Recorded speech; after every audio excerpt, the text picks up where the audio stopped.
and souls awaken. Your host, Dr. Douglas James Cottrell, is here with a good friend and co-host, Les Hubert, inviting you to journey beyond the ordinary into the extraordinary wisdom of the soul. Each episode, we uncover the timeless truths waiting inside us all. Now, here is Douglas.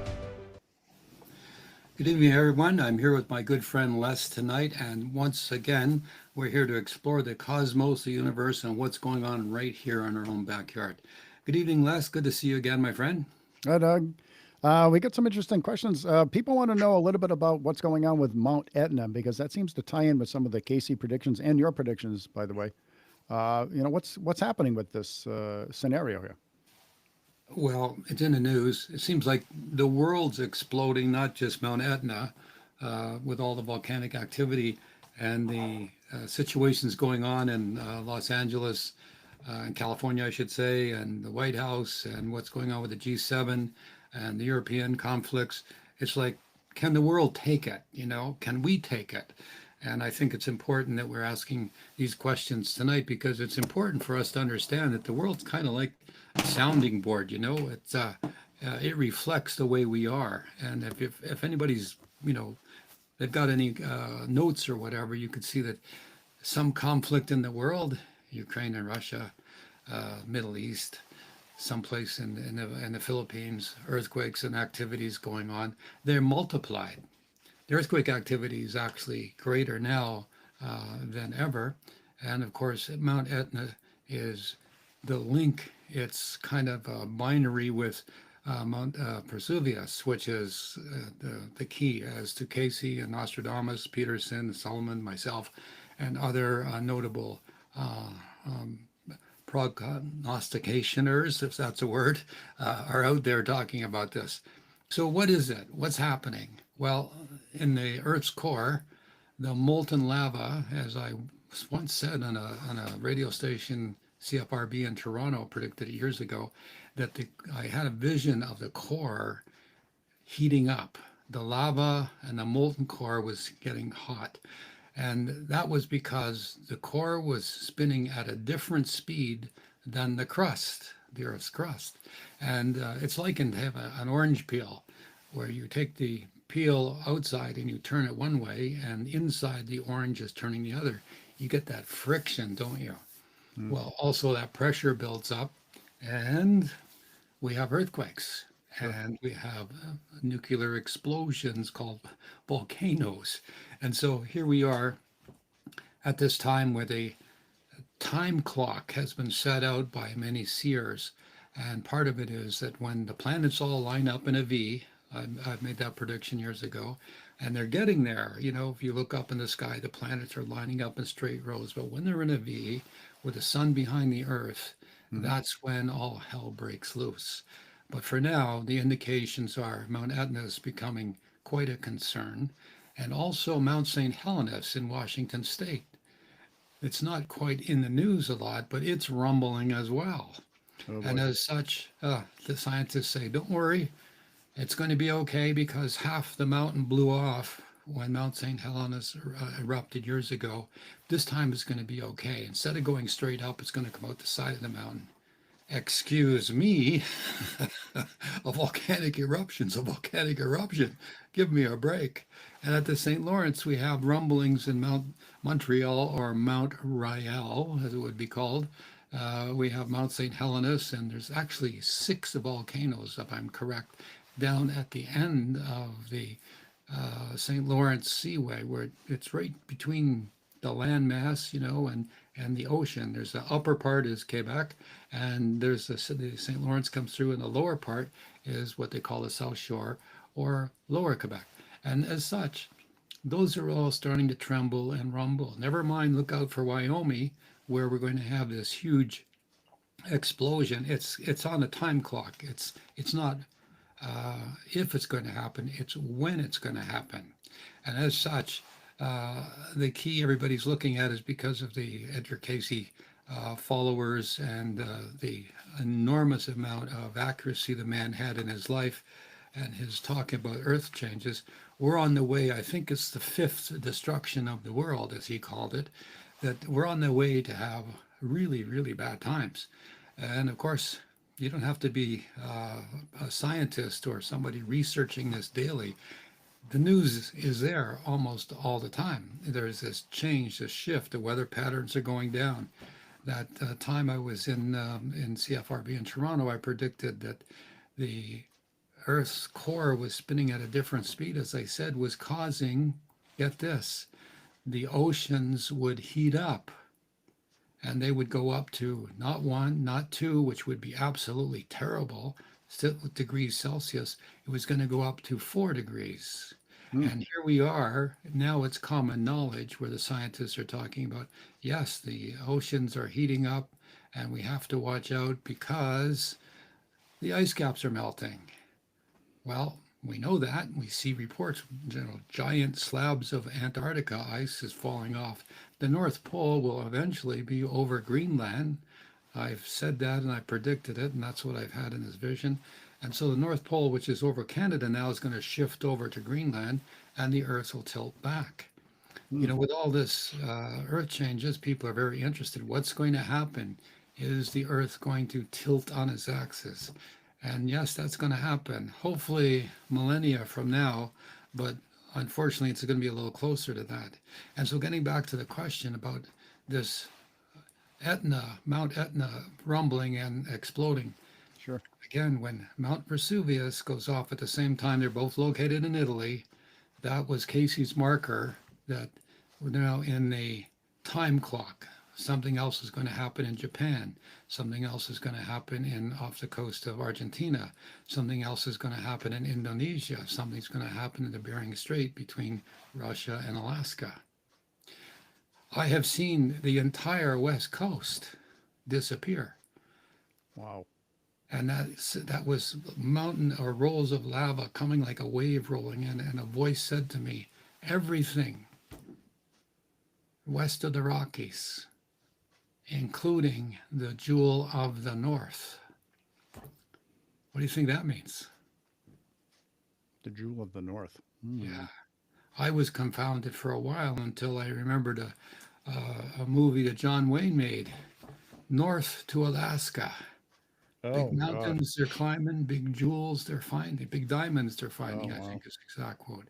So, not to alarm anyone, my friends, but this is what we have seen or have been given, myself and others.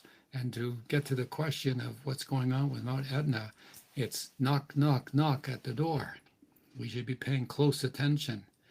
When Mount Vesuvius goes off, erupts, it will be a tremendous explosion. It has, and it is sort of active. It has been reported before that it has erupted in history. So when that goes, then we should be like buying the extra batteries, stocking up on water, and having a whole bunch of food stored up for 6 months or so, maybe even longer. Some of our traditional um, religious sects have had, I'm not going to name them, but the different religions are out there. They've had as a course of study preparing for this time that they would have 6 months supply of food. They're now talking 18 months worth of food. Wow. Whoa. And I'm going to throw this in too because it comes to mind. Uh, Norway is the place, the deep freeze for seeds. All over the world, there's been this international agreement to stockpile seeds. In case some disaster happens, they'll Sure. have a stockpile of seeds to grow, to disseminate to the world. Why? Why were they thinking Hmm. that?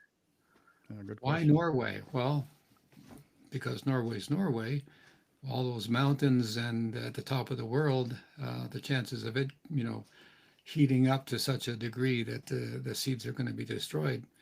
Okay, but when I heard that some time ago, like ding, okay, the people in the know, the scientists and the people who predict the future in scientific ways, they're preparing for a time when we're going to need seeds to grow food. All right, everybody, do you have a bunch of seeds in your house? You have jars full of, vegetable seeds?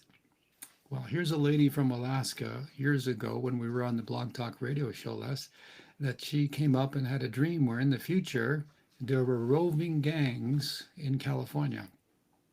Her daughter might have been kidnapped by one, and she was trying to locate her daughter in a dream.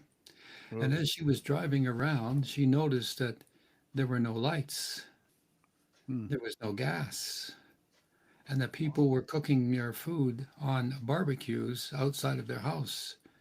Oh, And they were all wondering where they were going to get seeds to grow vegetables. oh Now, I'm boy. paraphrasing the dream, but I remember it clearly that she announced that. And she's a Native American and lives in Alaska herself. Oh The wow. point being is seeds are important. Stockpiling seeds, maybe even for currency, barter trading or something, wouldn't be a bad idea. But having a whole bunch of seeds to grow your own food, Yeah. well, I started my little victory garden out the back here. Edgar Cayce at the end of his life had a garden and plants. And since my life sort of parallels his, and I'm getting towards the end of my life, I found myself out there planting, little cherry tomatoes, plants, putting some seeds in. And Oh I yeah. was amazed at how fast vegetables would grow, especially the leafy varieties.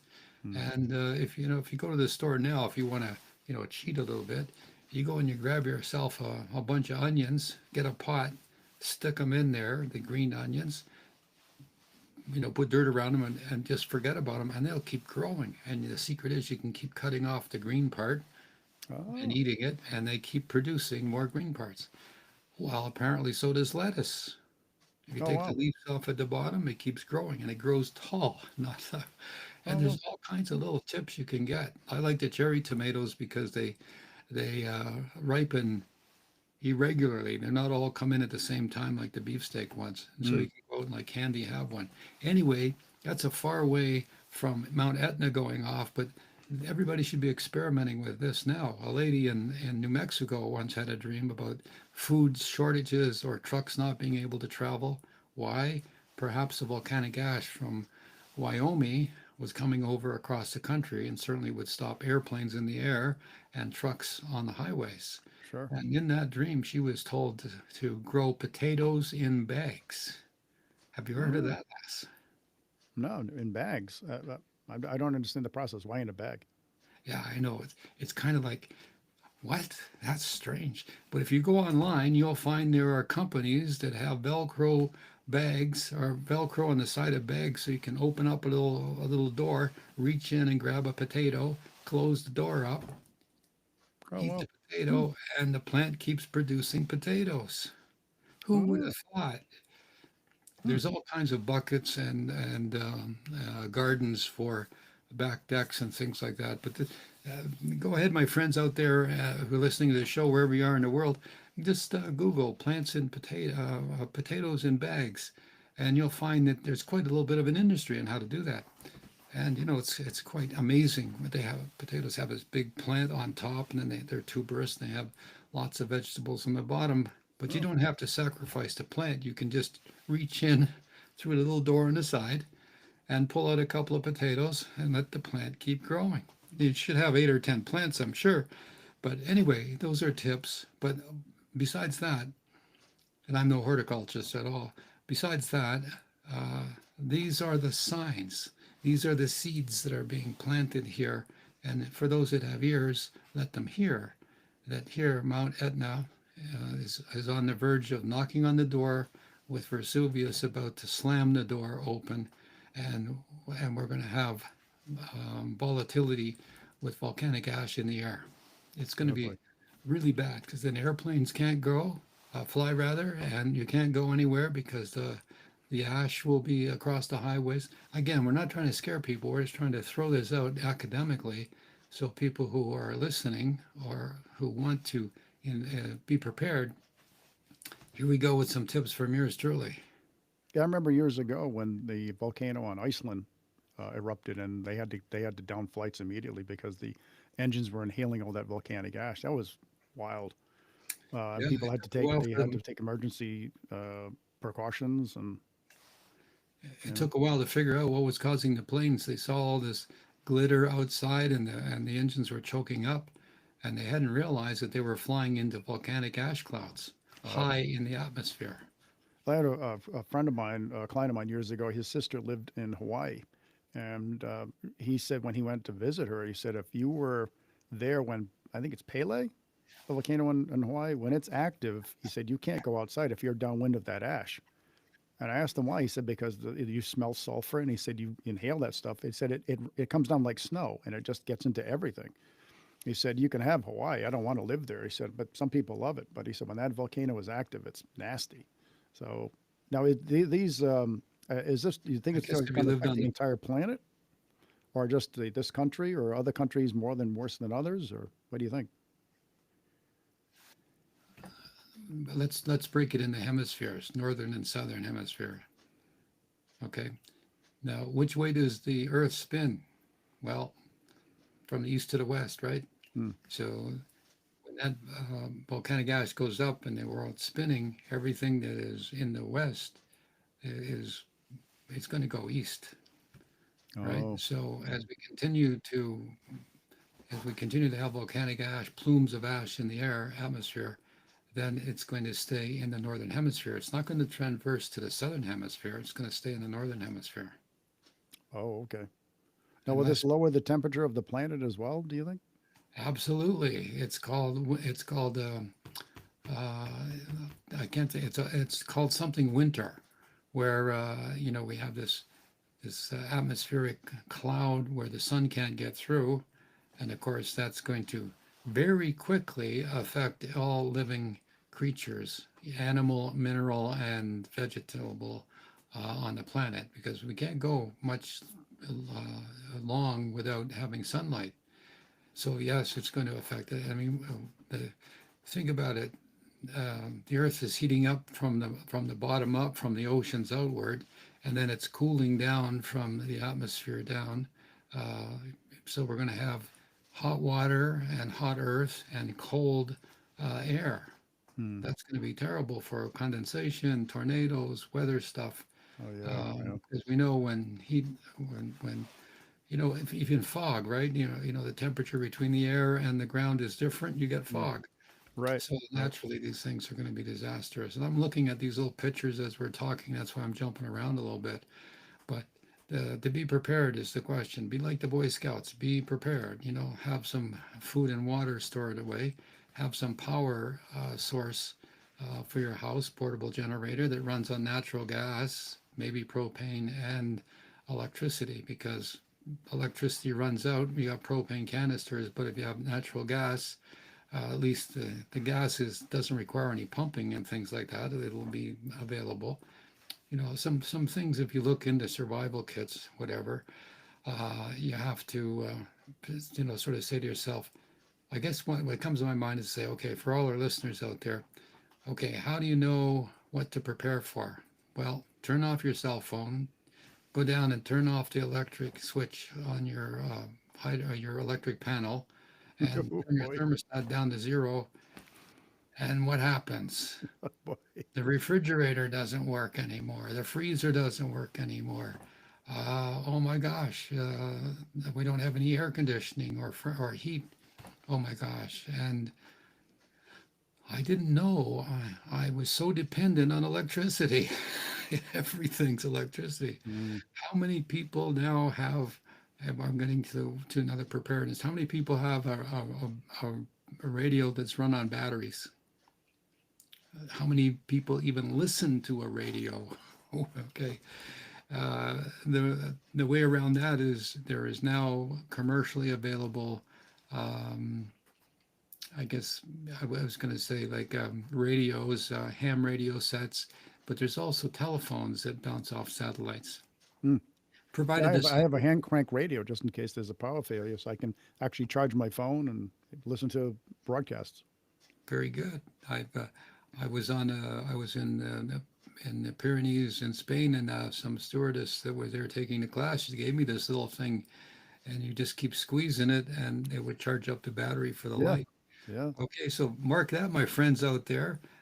We need something like that. But the test is, because a lot of people are saying, Douglas, Les, come on, you guys, this isn't going to happen. Well, yes, it is.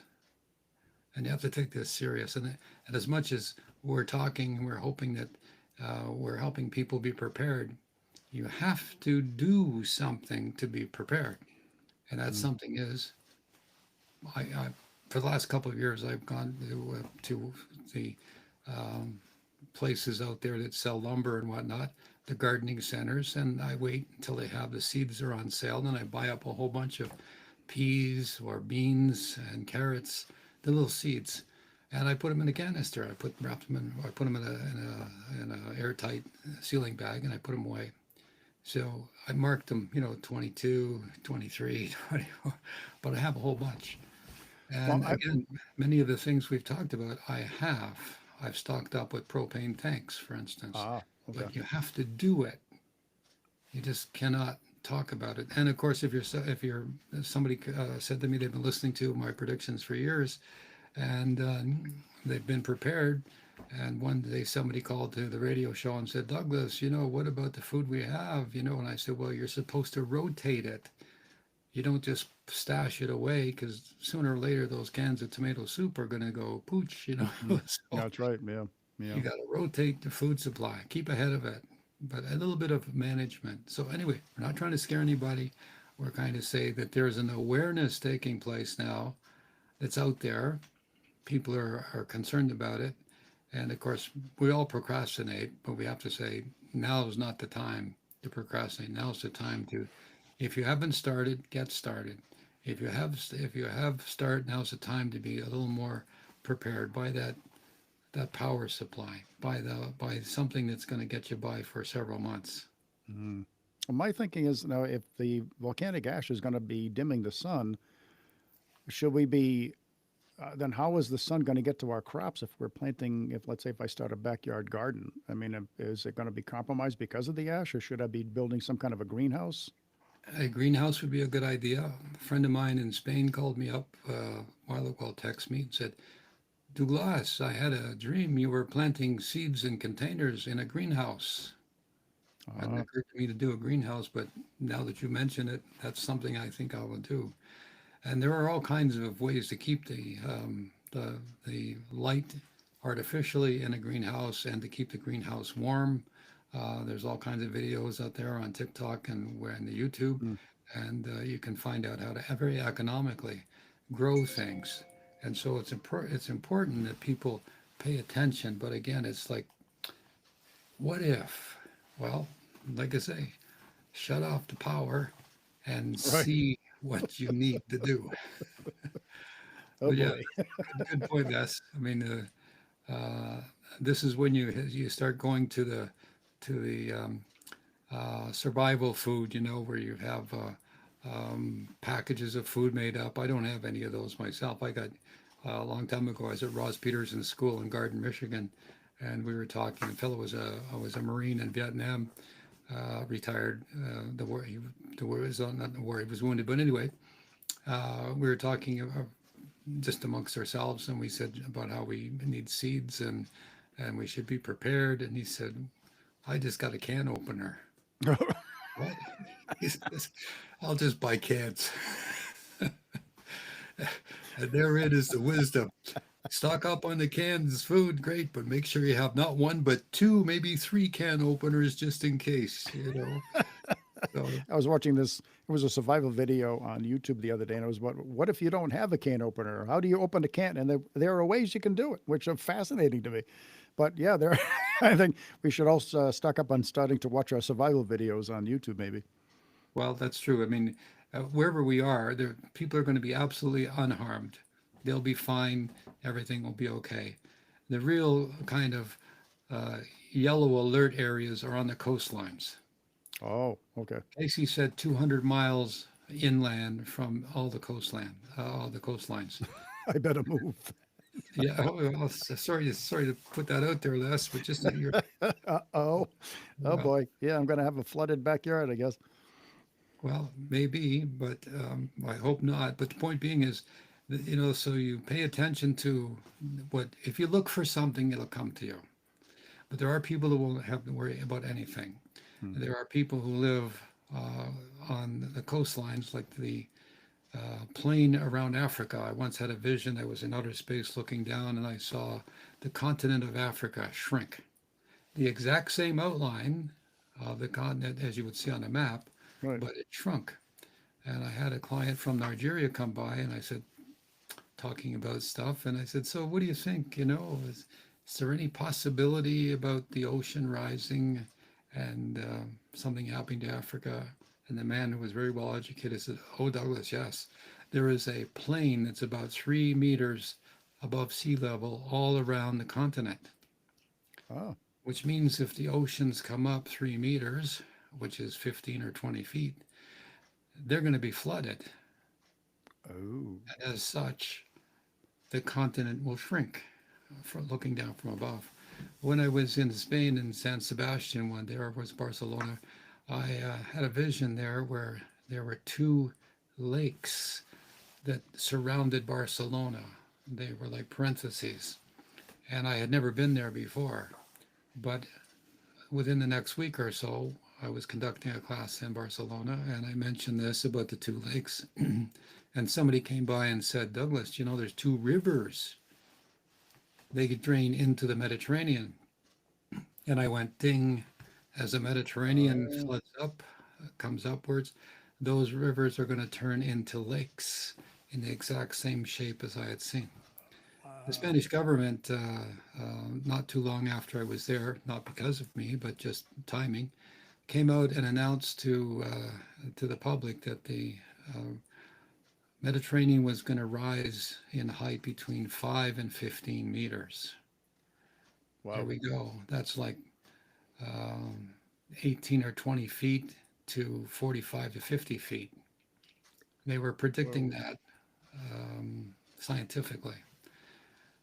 Okay, well, where's that water going to come from? How's it going to the oceans rise? Whatever. Well, the North Poles are providing a great supply of water into the ocean, which is causing the oceans to rise. But also, what if Atlantis pops up, like Edgar Cayce had said?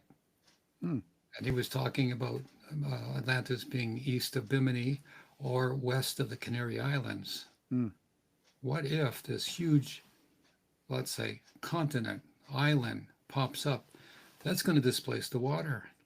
Oh, yeah. Yeah. And then what happened? Well, the water comes up, maybe slowly, maybe not so slowly. What Hmm. happens if everything west of the Rockies slips off into the Pacific? Up goes the water level again.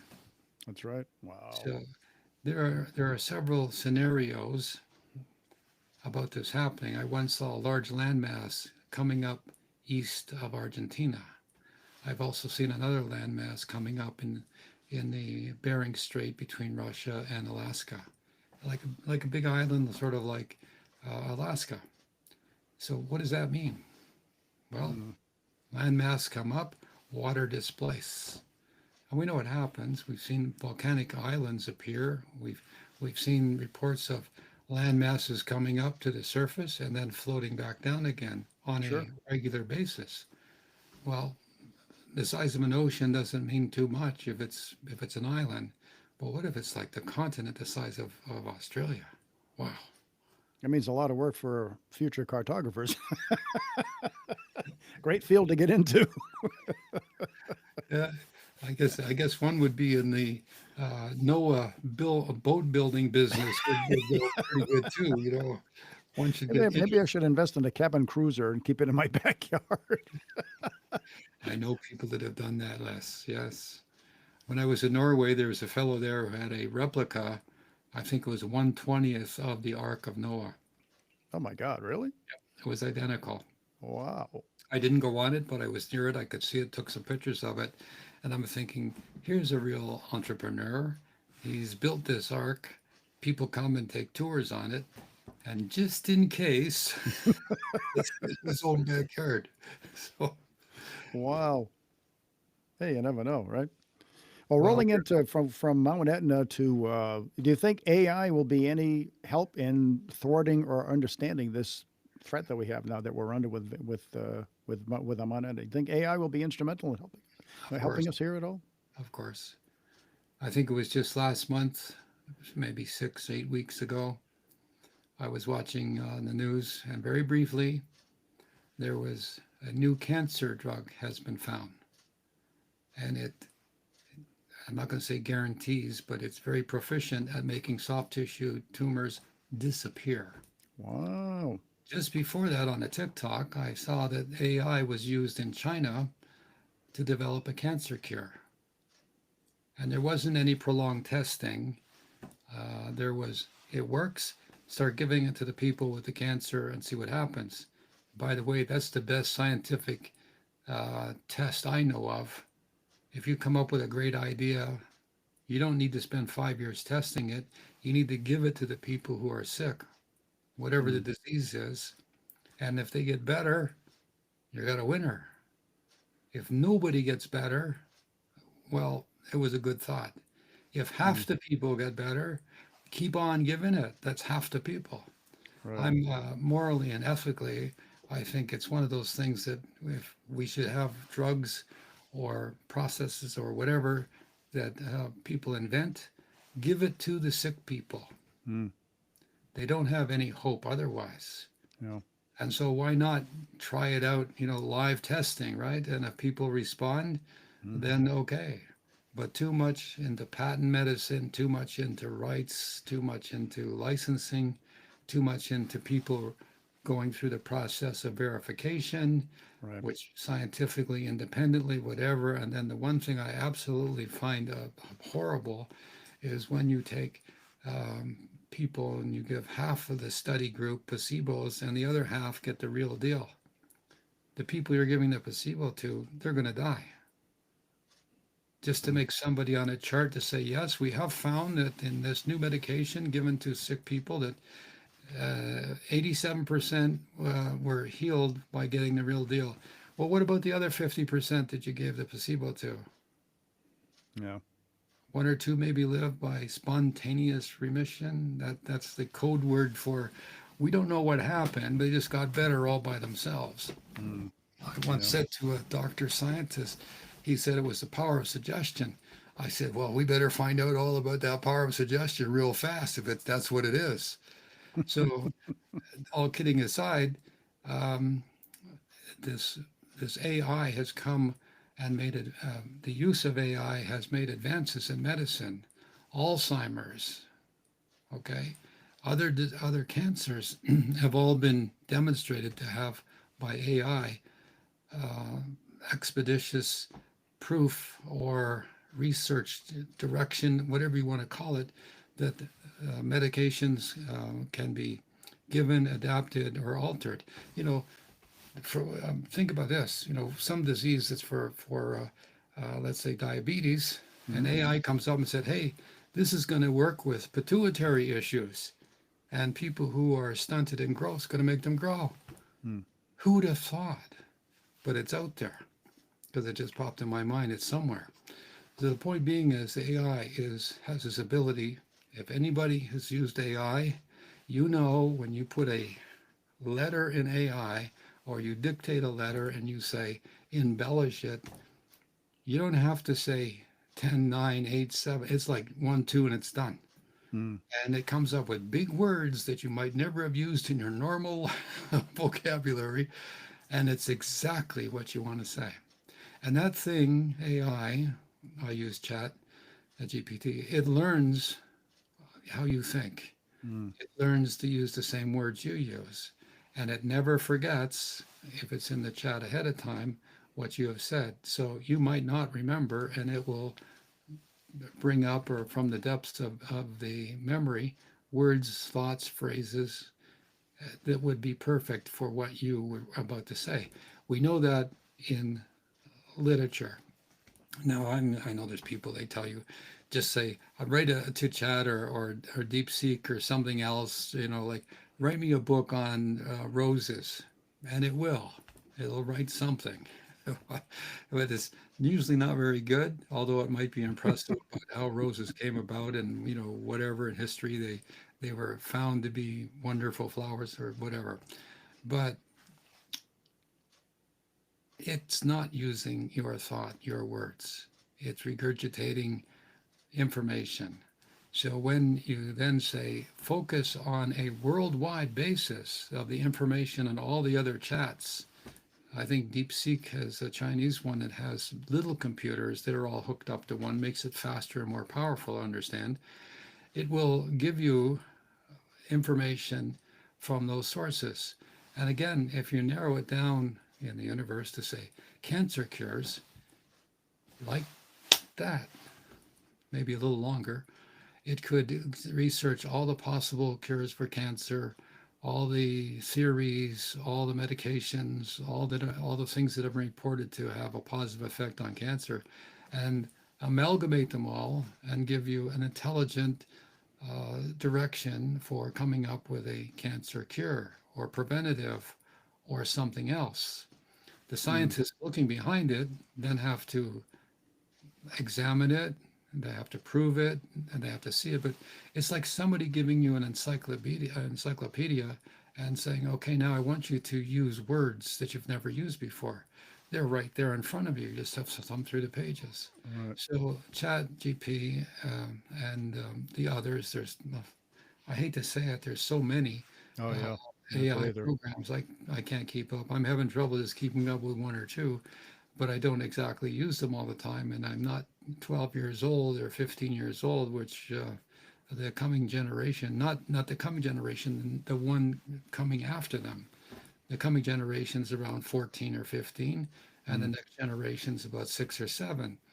And so the other one that's here is about 20 to 25. And here we are at whatever, 4 score and 10, as they say.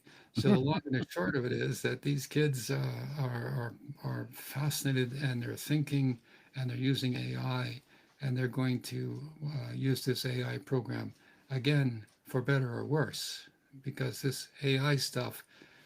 I had a dream or a vision where in the vision I was sorting out the real people from the replicated people. Ooh. Ooh. Took me till the middle of the day when that dawned on me. Wait a minute, they were sorting out the genuine humans from the replicated ones. Sounds Why like an was I episode of sorting Blade them out? Runner. What does that mean? Were Yeah, they the replicants humanoid? too. Oh my God! But now we have robots. There was some robot participated in a marathon race. Didn't do too badly either. Yeah. So I'm looking for those AI programs that can plug me in and make my cells regenerate to, vibrate at a, say, 35-year-old level or something like that. Well, I Get have a those. client. She's an auditor controller, and she uses a paid version of AI. And she started with the free version. She said, "Les, the paid version takes it to another immense level." As She said, always. "We have to use it for our corporation," but she said, "That's absolutely." My question to you, Doug, is: it's great that they're coming up with cures, but isn't there a concern for if I hope if they people will say, "Well, they're rushing it to market." What about side effects? I mean, can they eliminate side effects with AI? I would suspect so, Wow. because AI. Remember, when I talk to my AI program, I know it's a machine. Okay, but I talk to it and I say, "Hi, amigo. Hi, my friend. Today I want to talk about this, research that, find quotes in the Bible about this and that, or whatever I'm looking for." I know it's a machine, but it talks back to me like it's my best friend. Mm. And you can slip over that line very easily thinking this is your best buddy talking to. And apparently, people go to sleep at night talking to their AI while they're driving off Oh boy. as if it's their partner or if it's their best friend. People are people. Humans, as you know, humans, right? I mean, holy moly. But the AI is, I always remember, it's smarter than me, in as much as it has a greater source of information, memory, and it works at the speed of light. And You can so access when it. Yeah. we say that, the question would be like, okay, is garlic any good for keep off vampires? That would be an interesting question. Maybe we could get Jack to find that out, who's producing a show tonight, see what AI comes up with. But anyway, it would come up, and traditionally speaking, in Transylvania, yes, garlic is the number one cure to keep off vampires. A, B, C, D, E, F, G, H, I, J, K, L, N, M reasons why. And then the next question would be, does it have any side effects? Well, it also keeps off your lover, spouse, best friends, classmates, workmates. So there is a downside. Keeps off the vampires, but then and there's another underlying current about bad breath, and they go, oh my God. Yeah. So I know why uh, you don't get sick. Nobody gets near you. that's right. So yeah, you don't have to worry about social distancing if you eat a lot of garlic. Wow. But the point being is that it would you'd need to ask it that would there be any side effects, and it would probably like I just materialized here on the tip of my tongue here, all these pros and cons. But the idea is that it would give you a focus point. Okay, people use me a lot when they can't find problems when the physicians or other people because I have the same intuitive ability as Edgar Cayce, Ross Peterson, Paul Sullivan, myself, and now others. I'm able to go, no, boom. That's where the problem is. Mm. I once was a very wealthy VIP person who lived north of Toronto, and he was having problems. So they called me up to his estate, and therein I did the meditation thing, and I said to him, the problem he was having was due to the blood supply to the adrenal glands, which fit on the kidney, that they weren't getting any blood. That's why he was getting sick. I Oh. never knew anything like that, consciously speaking. So with that, it was like, a solution. Thank you very much, Douglas, and off I went. Much later, I found out that the man the next day, because he was a VIP, had access and called up some well-known physicians in Toronto who he then put forward the notion that the adrenal glands blood supply was the cause of his distress. And Wow. with that, the physician said, was very rare, but yes, that could be a cause for your distress. The Mm. next day after that, he was in the Mayo Clinic having an operation, microsurgery, to open up or to repair the blood vessels. And a couple days after that, no more problem. So by the intuition, being able to find the point of issue or problem is what the intuitive mind and the quantum meditation method that I've invented, uh, it trains your mind to go there. Now, you don't know how it goes there. There's no signposts, there's no directions. There just is. When somebody says, Douglas, I've lost my cell phone, and I say, well, it's in the little hump in your car. It's right beside the car. And they go out and they look and they come back and say, Douglas, it's not there. I said, where did you look? She said, I looked, or I drive the car. I looked at the bottom. Was there? Not in the car. I said, go look on the passenger side. Mm. And they go out there and there it is. Uh, Okay, so not even when I told somebody the answer did it dawn on them that it slipped over the other side. mm. Because your mind in distress gets locked into certain areas. So the AI expands the area, pinpoints the cause, and then you as a human have to, with deductive intellect, understanding, because AI makes mistakes sometimes, huge words, anyway, we won't go there, but it does make mistakes. But the point being is that it would point you in that direction. And then in deductive, scientific, and intellectual study, one could see a solution to a problem or a disease and Mm. expand upon it because it's incremental. When you Mm. talk to AI and you ask a question, it goes there, stops. Sometimes it expands the field of examination. But as a human, you have to say, okay, thank you. Now go the next step. What does that look like?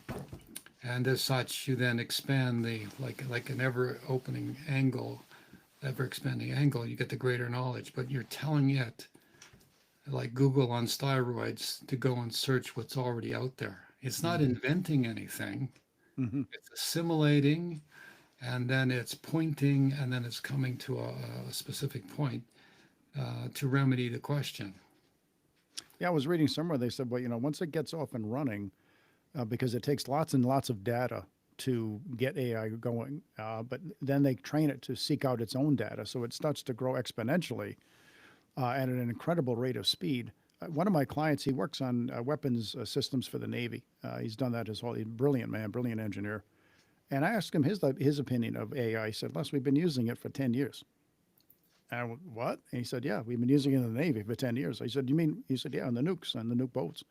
And he said, it's a godsend. He said, it can do wonderful things in the right circumstances, but it takes lots, just like somebody once said, Gigo, garbage in, garbage out. It takes massive amounts of programming, but that's creating jobs as well. They're estimating, I forget how many millions of jobs AI is going to create in the near future, because I don't get, but who am I to question? I guess it's a good thing. But I Well, find it's people, an interesting correlation. I don't know if you must have picked this up, Doug, where some scientists, and we can touch upon this on a later chapter, which I find fascinating, is that you and I know that a lot of these kids have ADHD today. Some scientists are actually believing that this is our evolutionary step, because these kids have such brains that work in such different ways, where they're being born with one or two extra chromosomes, that they think it's an evolution. It's not like a problem. It's an evolutionary step, and especially if we're heading towards outer space, as some of your predictions have made. Living in outer space, or living on other planets, or living on the moon, that our brains are going to have to be working at incredible speeds. And so, why not create AI that's going to help us function in those scenarios? well, I agree with that. I've often said that when we find new discoveries like computers and things like that, there's already in our head, okay? And it's already part of the human consciousness. We're now, by creating computers and AI, what are we doing? We're mimicking what we already know. It's just more proficient, and it works at an accelerated rate. So your assumption that children that have these conditions might be actually more evolved.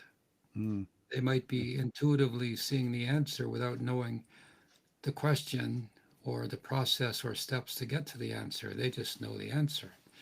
And children with dyslexia, severe dyslexia, they're using both sides of their brain.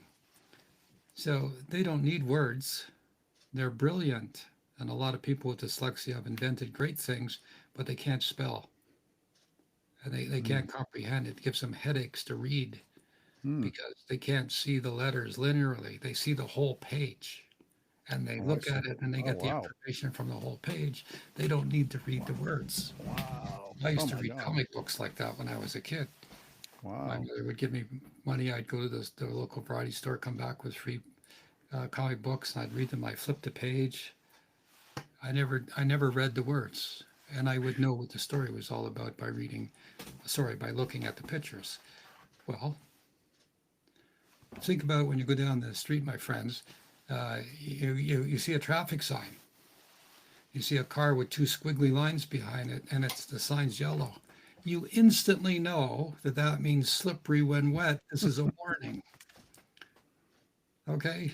Nobody had to say that's a car, that's the trail where the tires are slipping, and the reason they're squiggly is because it's going to be a wet surface, and the reason the sign's yellow is to like warning. No, you just look at it and like that, you know Mm. exactly what it is. Mm.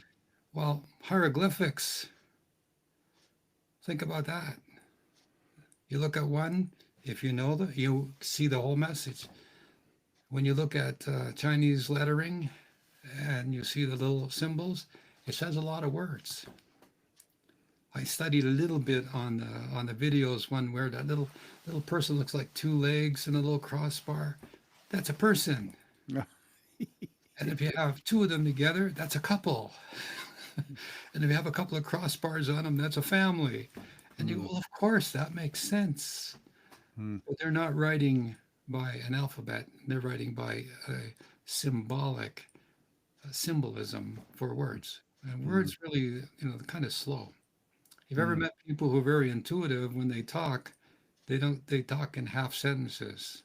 Mm. Or if you're talking to someone who's intuitive and you start to tell them a joke, they start laughing halfway through you're telling the joke, and you go, "Oh, you heard this before?" And they, no, I never heard it before in my life, but it's funny. Well, how do you know that? You get irritated. Well, because their mind telepathically went to the end of the joke. Well, Well, people wasn't who Edgar Cayce? He used to do the sleep same. on the books, and he could retain everything from the book, right? That was an Well, Edgar there's Cayce stories thing. about Edgar Cayce sleeping on a book, and then he gained the knowledge from the book. What people would think that he had some sort of speed reading, telepathic ability to read the words. Well, when you hold up a book, you're holding up somebody's thoughts, their Oh. inspirations, and the book is explaining their thoughts, their Mm. point. The same as any spiritual book. God never wrote those books. God inspired people to put the words that they were inspired to on paper that were Mm-hmm. put in holy books.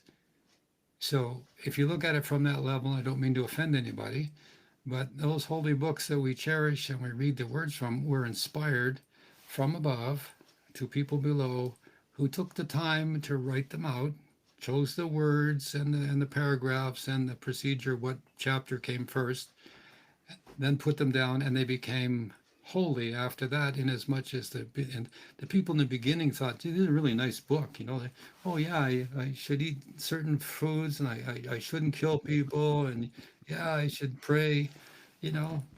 In the beginning, that was just some holy guy down the street, that everybody knew was the kook in the little temple. But later on, when the wisdom and the truth of that came forth and it went multiplying to everybody, well, then everybody knows the Ten Commandments.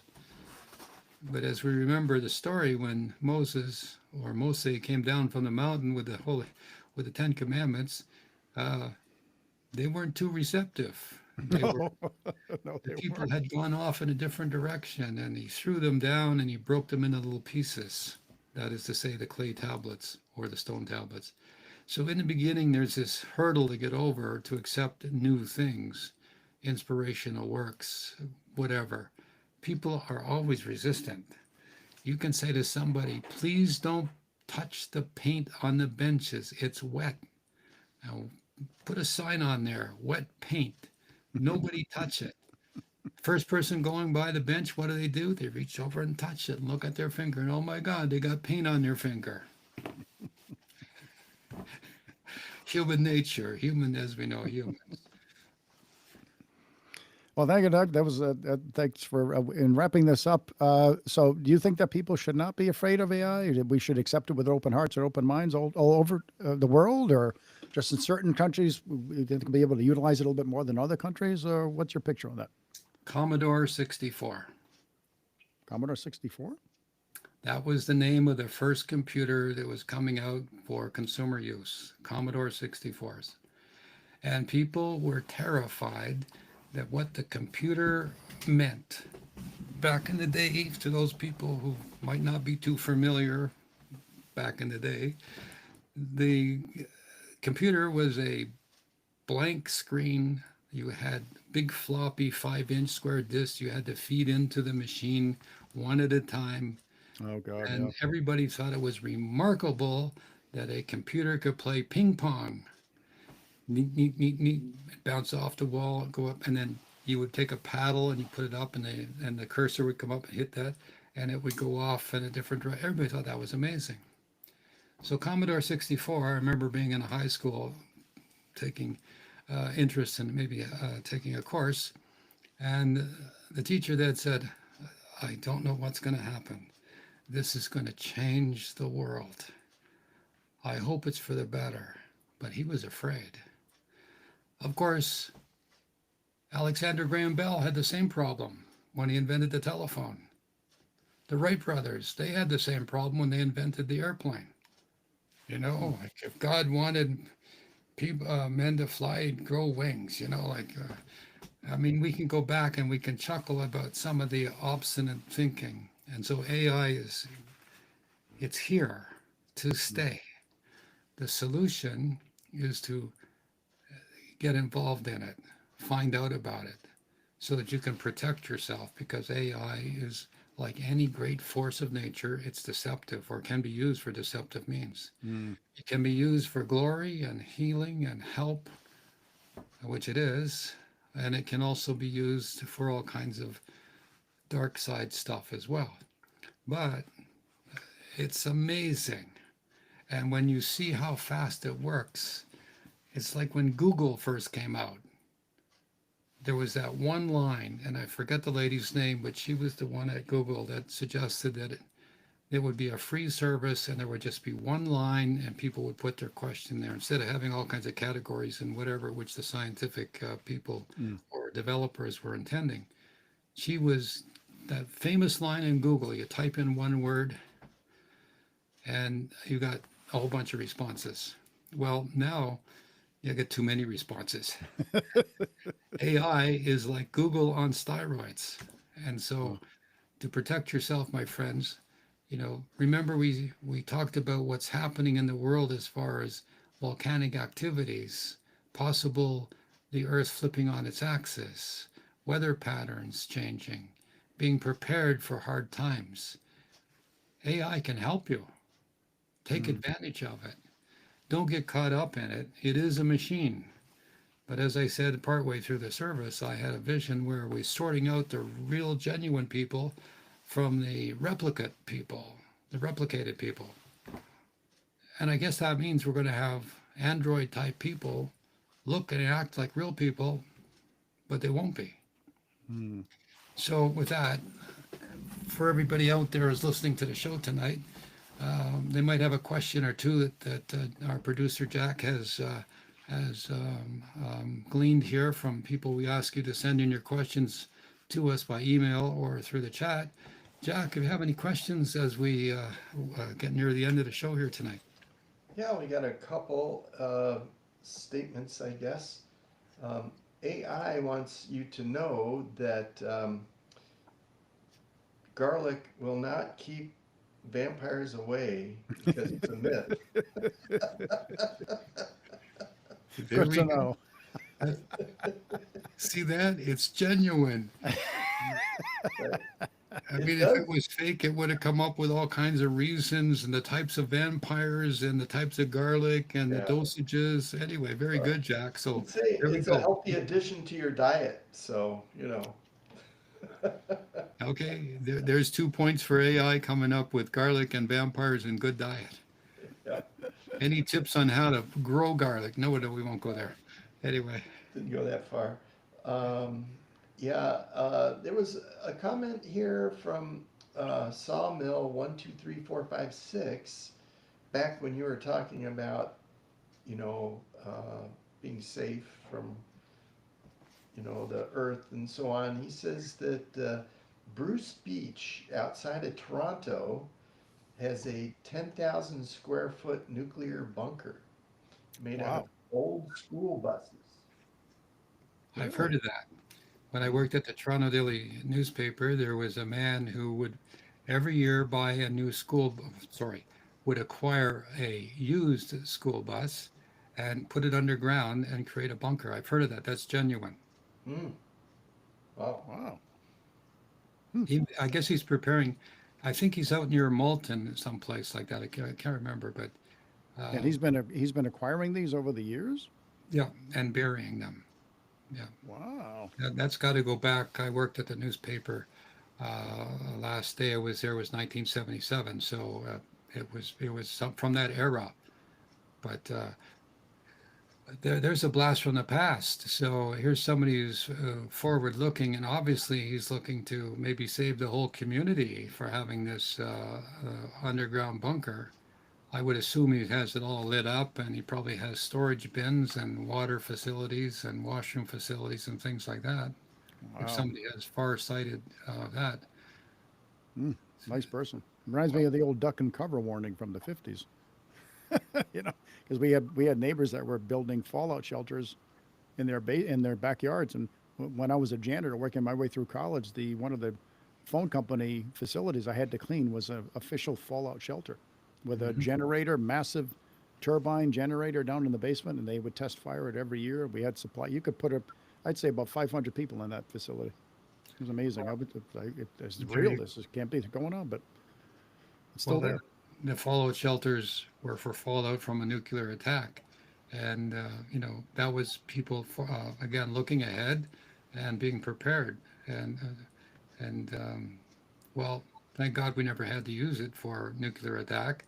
But this one with the buses being buried underground, that's a blast from the past. And thank you to that caller for sending that in. Yeah. It's a real place. Next one I've got is from This Too Shall Pass. Asks, it's got a question.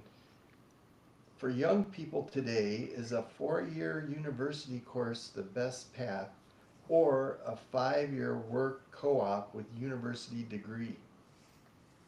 The best course is to be able to make a living with your hands. Okay, so if you want to make a fortune, electricians make a living with a screwdriver. Hmm. Oh yeah, And six so figures a year. so plumbers likewise. So the answer is you should. Back in the day, everybody had to make a living with their hands, and then the academic development took place, whether it was in religious studies or whatever. So that's the best course. So for all people going through school, I always say this. Remember, every year you're in school, if it's a 4-year program, there are 3 classes ahead of you that are graduating before you do, and they're all looking for jobs as well, or Mm. positions or careers. So if you want to be clever, find out what the society needs, learn to love what it is, and go and do that and give the society what they needs. And you will always be needed and you'll make a fortune. Number lesser on that number 3 is find something you love and then learn how to make a living at it. And then the last is that, okay, you want a university degree or a college degree or certificate, get it in the shortest possible way you can get it. Hmm. Because when you get out, you're more than likely not going to do what you went through school to do. At least it's my experience. Hmm. People went and did something else, what they like to do. Many people went through school to be a lawyer, and now they're veterinarians Hmm. or something like that. So the answer to the question is, do 4 years or 5 years? Well, if one of those university courses, and all my children went to university, don't get me wrong, uh, those university courses, if it can take you to a position where you can make a living with your hands, counseling people, being able to help people, and at the same time being able to manually, like, build a shed in your backyard, you probably got it made. Hmm. I'm not sure if that answers the question, but Sounds good. And the last comment we have here is from Larry Cruz, who says he checked with AI, and AI says that it's going to do the hard part of the jobs, like data collection, documentation, and technical roles, while the rest of the humans will work on interaction, rapport building, and deep learning. Ooh. I think that's the hard part. I think AI's got it backwards. Learning to get along with each other is the hardest part. Oh my gosh. Well, that's a good, the thing about AI, it's so polite. It's so polite. It's wonderful. I think Larry's got a point there that AI says it's trying to point out its benefits because it is a little self-promoting all the time. If you listen, it does sort of talk well of itself, naturally, blowing its own horn. So yes, AI does the quote-unquote hard work of research and delving into the mysteries.